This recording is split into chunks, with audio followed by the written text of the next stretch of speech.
Namibia cricket గురించి తెలిసిన వారికి ఈ పేరు తెలిసే ఉంటుంది. ఇది దక్షిణాఫ్రికాలోని ఓ దేశం. ఎడారి ప్రాంతం కావడంతో దీనికి నమీబియా అనే పేరు వచ్చింది. ప్రపంచంలోనే అత్యధికంగా యురేనియం ఉత్పత్తి చేసే దేశాల్లో టాప్ 5లో ఉంది.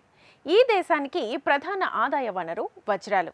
ఇవే కాకుండా సీసం, జింక్, తగరం, వెండి, టంగస్టన్ నిక్షేపాలు, కోకొల్లలు.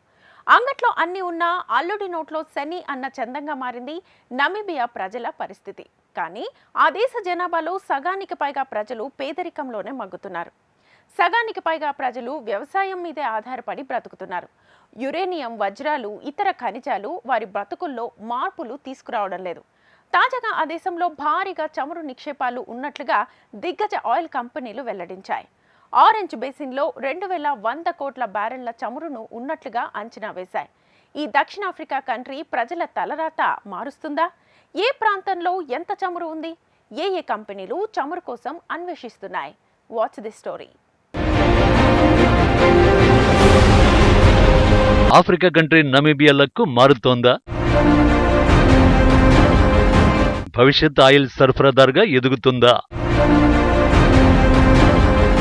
సౌత్ ఆఫ్రికన్ కంట్రీలో చమురు ఎంత ఉంది? చమురు భౌగోళిక రాజకీయాల్లో కీలకమైన ఆయుధం ఇది. ప్రపంచ ఆర్థిక వ్యవస్థను స్థిరంగా ఉంచాలన్నా, అతలకుతలం చేయాలన్నా ఇదొక్కటి చాలు. ఉక్రెయిన్పై యుద్ధానికి దిగిన రష్యాను కట్టడి చేయడానికి ఈ చమురుని యూరోప్, అమెరికా దేశాలు ఆయుధంగా వాడుకున్నాయి. రష్యా చమురు కొనుగోళ్లు నిలిస్తే మాస్కో ఆర్థిక వ్యవస్థ ధ్వంసమవుతుందని పశ్చిమ దేశాలు భావించాయి. 2023 నుంచి రష్యా నుంచి చమురును యూరోప్ దేశాలు కొనుగోలు చేయడం లేదు. అయితే యూరోప్ దేశాలు ఏ చమురునైతే ఆయుధంగా మలుచుకుంటున్నాయో అదే చమురును ఆదాయ వనరుగా మాస్కో మార్చేసుకుంది. భారత్, చైనా లాంటి అతి పెద్ద దేశాలకు భారీగా చమురును విక్రయించి పశ్చిమ దేశాల ఆంక్షల ప్రభావం నుంచి గట్టెక్కుతోంది.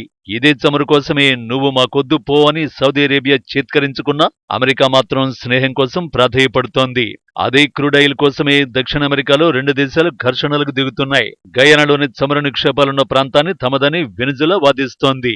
ఈ వివాదాస్పద ప్రాంతం కోసం దశాబ్దాలుగా తగవలాడుకుంటున్నాయి. దీన్ని బట్టి చమురు ఎంత కీలకమో ఇట్టే అర్థమైపోతోంది.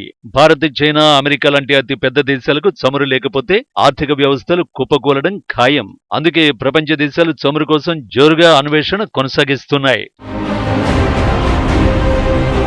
తాజాగా ఆఫ్రికా దక్షిణ ప్రాంతంలోని ఓ దేశంలోనూ భారీగా చమురు నిక్షేపాలు ఉన్నట్టు ఆయిల్ సంస్థలు గుర్తించాయి. ఆ దేశం మరేదో కాదు, నమీబియా. ఈ దేశంలో ఎక్కువగా ఎడారి ప్రాంతం కావడంతో దానికి నమీబియా అనే పేరు వచ్చింది. స్వతంత్రం రాకముందు వరకు దీన్ని నైరుతి ఆఫ్రికా దేశంగా పిలిచేవారు. ఈ దక్షిణాఫ్రికా దేశంలో సుమారు 30 లక్షల మంది జనాభా ఉన్నారు. ప్రపంచంలోనే అత్యల్ప జనసాంద్రత గల దేశాల్లో మంగోలియా తర్వాత నమీబియా 2వ స్థానంలో నిలుస్తోంది. అయితే ఈ దక్షిణాఫ్రికన్ కంట్రీలో భారీగా కోట్ల బ్యారెళ్ల చమురు ఉన్నట్టు కొత్తగా గుర్తించారు. పోర్చుగీస్ కు చెందిన ఎనర్జీ కంపెనీ గ్యాలప్ ఎనర్జియా నమీబియాలోని చమురు నిక్షేపాలు గుర్తించింది. అట్లాంటిక్ మహాసముద్రం తీరంలోని నమీబియాలో ఈ చమురు నిక్షేపాలను గ్యాలప్ కనిపెట్టింది. అయితే ఎంత మేరకు చమురు నిక్షేపాలు ఉన్నాయంటే 1000 కోట్ల బ్యారెళ్ల చమురు ఉన్నట్టు పోర్చుగీస్ ఎనర్జీ కంపెనీ వెల్లడించింది. కొన్ని నెలల క్రితం బ్రిటన్ కు చెందిన షెల్, ఫ్రాన్స్ కు చెందిన టోటల్ ఎనర్జీ సంస్థలు కూడా పరిశోధనలు మొదలుపెట్టాయి. ఈ సంస్థలన్నీ నమీబియాలో 2100 కోట్ల బ్యారెళ్ల చమురు నిక్షేపాలు ఉన్నట్టు అంచనా వేశాయి. ఆఫ్రికా ఖండంలో లిబియా, నైజీరియా తర్వాత అత్యధికంగా చమురు నిల్వలు ఉన్న దేశం నమీబియానే. ప్రపంచంలోనే చమురు నిల్వలు అత్యధికంగా ఉన్న దేశాల్లో 15వ స్థానంలో నమీబియా నిలవనుంది. నిజానికి ఈ అంచనాలు ప్రారంభంలోనే ఉన్నాయి. చమురు నిక్షేపాలు ఉన్న ప్రాంతాన్ని నారింజ బేసిన్ అంటారు. ఇది దక్షిణాఫ్రికాకు నమీబియా దక్షిణ తీరానికి సమీపంలో ఉంది. ప్రపంచవ్యాప్తంగా ఉన్న దిగ్గజ సంస్థలు ఈ ప్రాంతంలో చమురు కోసం అన్వేషణను కొనసాగిస్తున్నాయి. చమురు కోసం ఆ ప్రాంతంలో ఆయిల్ కంపెనీలు జల్లెడ పడుతున్నాయి. ఇప్పటి వరకు షెల్, టోటల్ ఎనర్జీ, గ్యాలప్ కంపెనీలు చమురును గుర్తించాయి. ఇదే ప్రాంతంలో అమెరికాకు చెందిన చెవ్రాన్ కూడా చమురు వేటను కొనసాగిస్తోంది. అలాగే ఆస్ట్రేలియాకు చెందిన వుడ్సైడ్, దక్షిణాఫ్రికాకు చెందిన రైనో రిసోర్సెస్ సంస్థలు కూడా శోధిస్తున్నాయి. ఇక నుంచి చమురు నిక్షేపాలు గుర్తించినట్టు మరిన్ని వార్తలు వినే అవకాశం ఉంది. సింపుల్ గా చెప్పాలంటే Namibia next big oil rich దేశంగా మారే అవకాశం ఉంది. నిజానికి నమీబియాలో ఆరెంజ్ బేసిన్ కేవలం ఒక ప్రాంతం మాత్రమే. ఆరెంజ్ బేసిన్ లోనే కాకుండా ఇతర తీర ప్రాంతాలతో పాటు నమీబియా భూభాగంలోనూ చాలా వరకు చమురు నిక్షేపాలు ఉండే అవకాశం ఉందని ఆయిల్ కంపెనీలు చెబుతున్నాయి. సో భవిష్యత్తులో మన వాహనాలన్నీ నమీబియన్ ఇంధనంతో నడవనున్నాయన్నమాట. కానీ అది జరగడానికి కొన్నేళ్లు పడుతుంది. బహుశా దశాబ్దాలు పట్టొచ్చు. ఎందుకంటే ఇప్పుడు మనం చూస్తున్నది కేవలం చమురు అన్వేషణలో ప్రారంభ దశ మాత్రమే. నిజానికి ఇలా చమురు అన్వేషణ అనేది చాలా సులువైన ప్రక్రియ.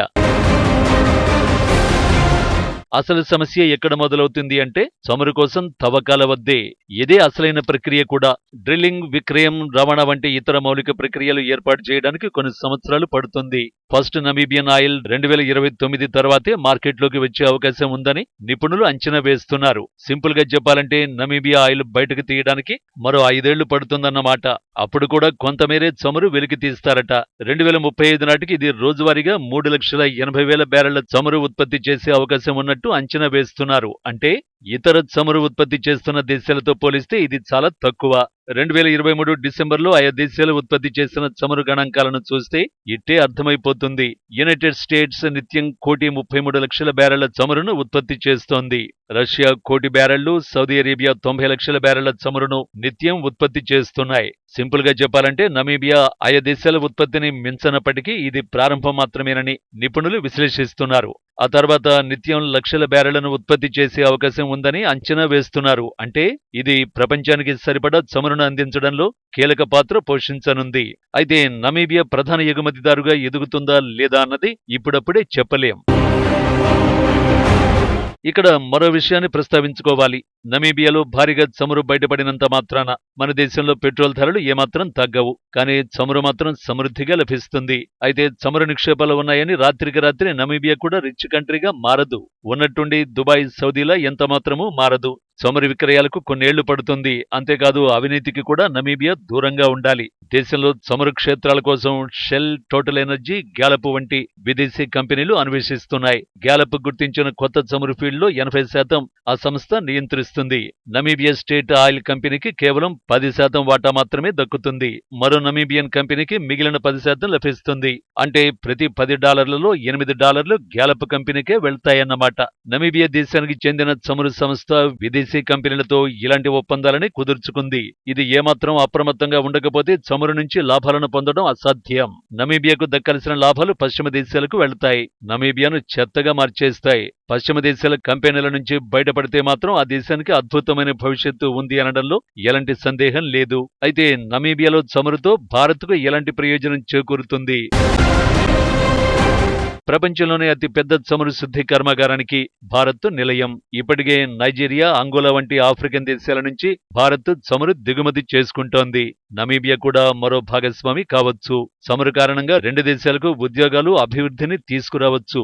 కానీ ఇది జరగాలంటే కొత్తగా కనుగొన్న వనరుల నుంచి నమీబియా నిజంగా ప్రయోజనం పొందితేనే సాధ్యం. ప్రస్తుతానికి నమీబియాకు మంచి ప్రయోజనం చేకూరాలని కోరుకుందాం.